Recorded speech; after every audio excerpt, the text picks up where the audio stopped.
안녕하세요. 한동화입니다. 오늘은 부동산 이것만 공부하면 무조건 돈이 된다라는 제목으로 이야기를 해보려고 합니다.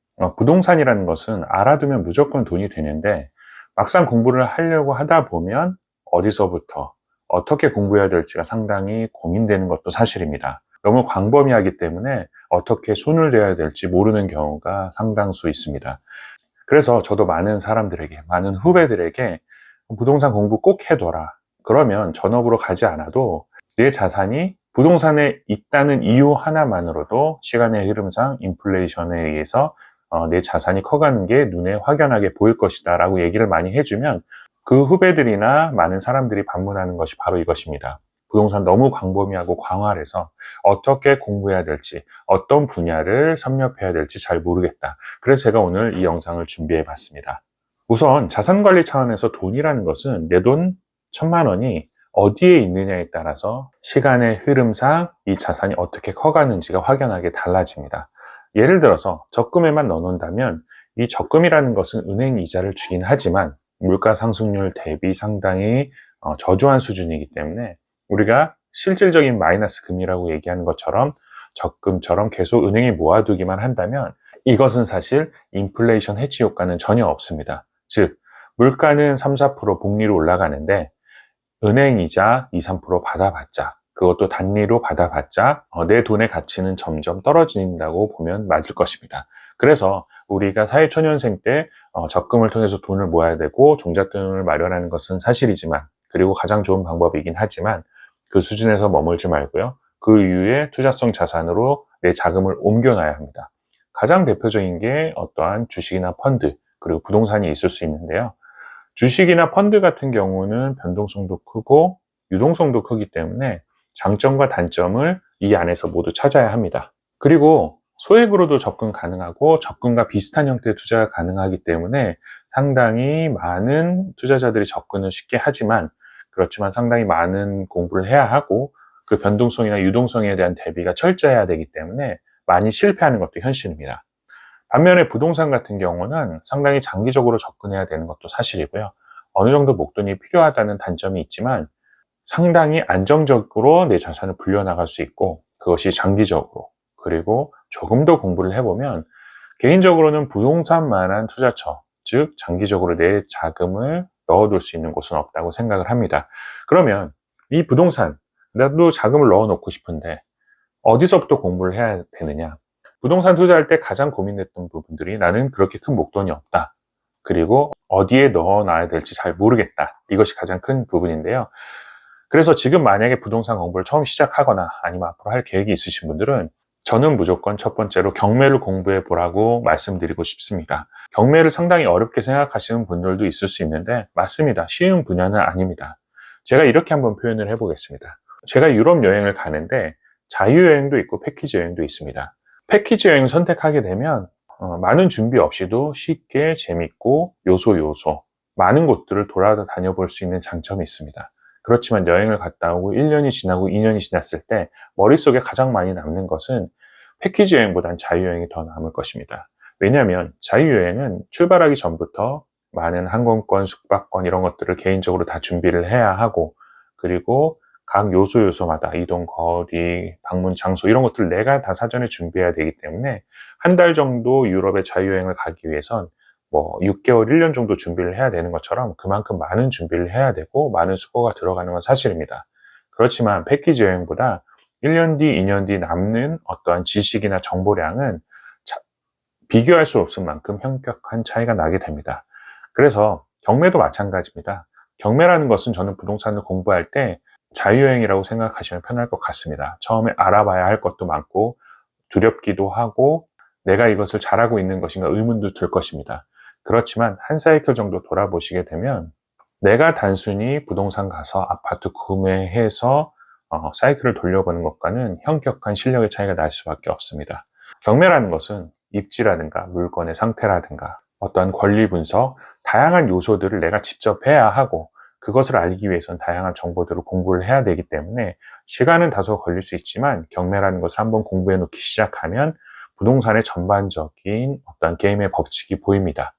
더욱이 경매라는 것은 지분 경매라든가 조그만 땅, 도로 이러한 다양한 어떠한 물건들이 나오기 때문에 소액으로도 투자가 가능한 부분이 있습니다. 위에 링크도 시켜드릴 테니까 한번 보시면 아시겠지만 이러한 대박의 요소가 겨우 1,000만 원으로도 투자가 가능하다는 거 말씀을 드리고 싶습니다. 그래서 가장 중요한 건 첫 번째로 경매를 먼저 공부해 보시라 라고 말씀을 드리고 싶고요. 두 번째 요소는 어떠한 건축이나 인테리어적인 부분들을 공부하시면 좋을 것 같습니다. 경매에서도 연관되는 부분인데 경매로 어떤 시골집이라든가 아파트나 이런 걸 낙찰을 받아서 예를 들어서 인테리어를 1,000만 원 주고 했는데 부가가치는 3,000만 원, 4,000만 원, 많게는 1억까지 높여줄 수 있는 게 부동산의 가치라는 것입니다. 즉 인테리어 분야만 섭렵한다 하더라도 상당한 부가가치를 남길 수 있고요. 건축이라는 건 더합니다. 건축이라는 것은 무조건 지으면 돈이 된다고 제가 감히 말씀드릴 수 있을 정도로 어떠한 집가, 건축비, 대비 우리가 완성품에 대한 집의 가치는 상당한 부가가치를 남긴다는 걸 말씀을 드리고 싶고요. 그러면 이런 질문을 할 수 있습니다. 내가 지금 어떻게 건축을 공부하느냐? 건축이라는 건 크게 어려운 것은 아니고요. 집을 한번 지어보시면 가장 좋긴 합니다. 아파트 전세 자금을 뽑아서 서울 주변에 한 2억짜리 땅에 3억짜리 건축, 즉 5억 정도를 투자해서 집을 한번 지어보면 그럼 내가 5억을 버리는 것이 아니라 5억에 대한 투자 가치 6억, 7억, 즉 부가가치도 생성이 되지만 이렇게 한 사이클을 돌려서 건축의 어떠한 이 시장의 영역들, 유통 과정을 알게 되면 건축이라는 것에 대한 상당한 매력을 느끼게 됩니다. 즉 무슨 얘기냐면 돈이 있으신 분들은 건축 한 번에 끝나는 경우는 거의 없습니다. 건축 한 번 하시고 그 다음엔 투자 용도로 상가도 지으시고 상가주택도 지으시고 이게 지어놓으면 무조건 돈이 된다는 걸 알기 때문에 재정적인 여유가 있으신 분들, 건축 과정 중에 내가 충분한 현금 흐름을 만들 수 있으신 분들은 건축의 매력에 빠질 수밖에 없습니다. 즉 부동산을 공부하기 위해서는 작게는 소소한 인테리어부터 크게는 건축까지 공부를 해 놓으시면 사실 이 지역은 상당한 부가가치가 아직도 많이 창출되는 곳임을 제가 감히 설명드리고 싶고요. 그리고 최근에 트렌드 중에 명문대 나온 친구들도 건축 일선 현장에 뛰어들어가서 기술을 배우는 이런 뉴스들을 많이 접해 보셨을 겁니다. 이게 단순히 단편적인 현상이 아니고요. 지금 우리나라 건축 시장이 상당히 고령화되어 있습니다. 우리나라 건축이 활성화됐던 시기는 사실 저희 아버지 세대, 저희 아버지만 하더라도 평생 몫으로 사셨는데 중동에 파견되었던 건설 노동자 중에 한 분이십니다.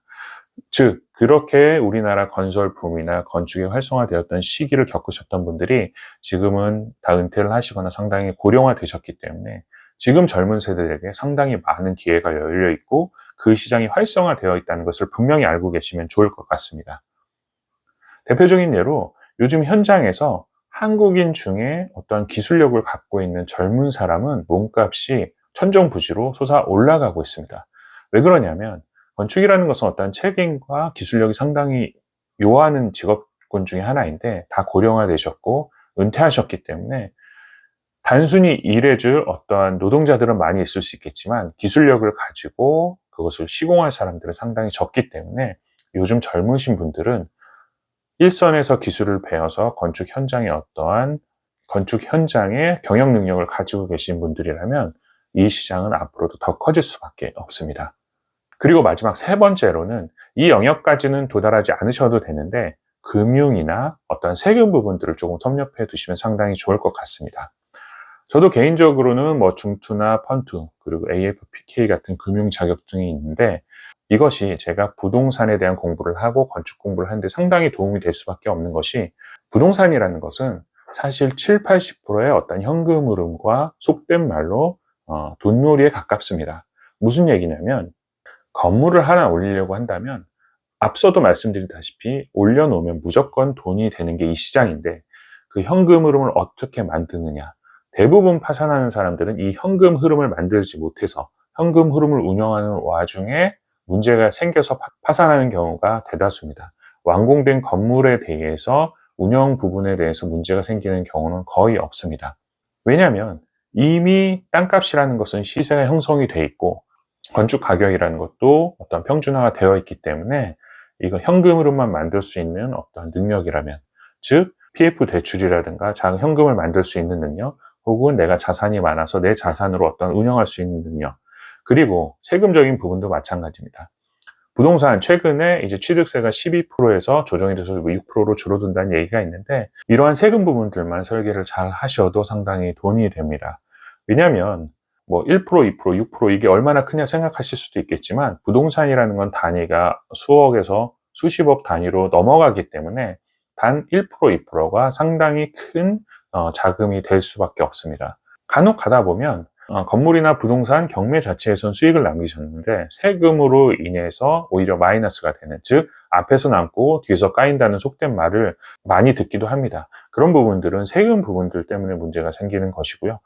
그리고 부부 공동 명의로 한다던가 아니면 장기 보유 특별 공제라든가 다양한 어떠한 조건들을 맞춰 놓으면 전혀 내지 않았을 세금을 그런 부분에 있어서 정확하게 알지 못하고 있어서 다양한 혜택들을 전혀 받지 못해서 상당한 수천, 수억의 세금을 내시는 분들도 상당히 많습니다.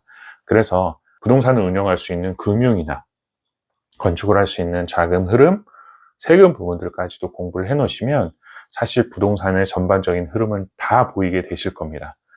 이것은 제 경험에서 나온 거기 때문에 다수의 방법의 차이나 호불호는 갈릴 수 있겠지만, 제가 앞에서 말씀드린 3가지 정도를 섭렵해 두시면, 그리고 차근차근 공부해 두시면 부동산에 정말 많은 돈들이 보입니다. 그래서 그 부분 반드시 기억하시고요. 정리를 해드리자면, 첫 번째로는 경매 공부를 통해서 부동산의 전반적인 권리 분석, 물건의 어떤 가치, 그리고 그것의 부가가치를 확대시키고 창출시키는 그런 방법들, 경매를 통해서 배워보시면 좋을 것 같고요.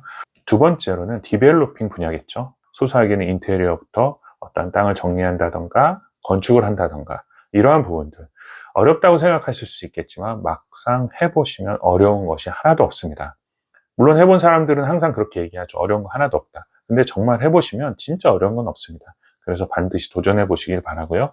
마지막 3번째로는 금융적인 부분들, 내가 PF 대출이라던가 어떠한 대출 관계, 현금 흐름 관계, 그리고 세금 관계까지 정리를 해 두시면 부동산 하시는 분들은 요즘 투자할 돈이 없어서 못 들어가는 거지 너무나도 많은 돈 되는 부분들이 보입니다. 특히 요즘처럼 부동산 하락 시기 몇 년 동안 장기 침체 될 것이다 라고 얘기했을 때 제 주변에 10명 중에 9명은 다들 힘들다, 안 산다, 투자하지 말자 이렇게 나오는데, 그 중에 1명은 지금이 최고의 시기다라고 얘기하는 분들이 있습니다.